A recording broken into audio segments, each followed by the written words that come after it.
Bristol Community College, Mathematics with Dan Avedikian, Math 011, Arithmetic, Section 3.6, Problem 13.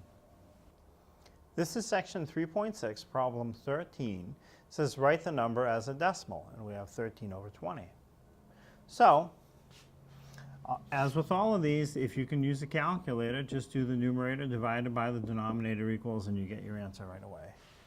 But if you can't use a calculator, what you do is you set up a division problem. So I have my division symbol. The numerator will go under the division symbol, so the 13 goes inside. The denominator, or 20, goes in front of the division symbol. And you do the division. So now, 20 divided into 13. 20 won't fit. 20 is too big. So write the 13 as 13.0 and treat it as if it's 130. And as I write that decimal, it has to come straight up into the answer. Now 20 will fit into 130. 7 times 20 would be a little too big. It'd be 140. So 6 is about as close as I can get. So I put a 6 here. 6 times 0 is 0. 6 times 2 is 12. So I do have 120. 130 minus 120 is 10.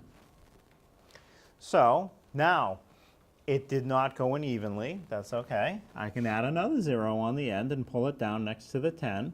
So that 10 gets written as a 100. And I want to see 20 divided into 100. Well, I know that goes in 5 times. 5 times 20 is 100, right? 5 times 0 is 0, and 5 times 2 is 10. So there's the 100. Now it fits evenly. 100 minus 100 is 0. So I have an answer of 0.65. That's the decimal equivalent of 13 over 20. And with a lot of these, if there's no whole number in front of the decimal, you can write it as a 0. You can say that the answer is 0.65, or you can just say it's 0.65.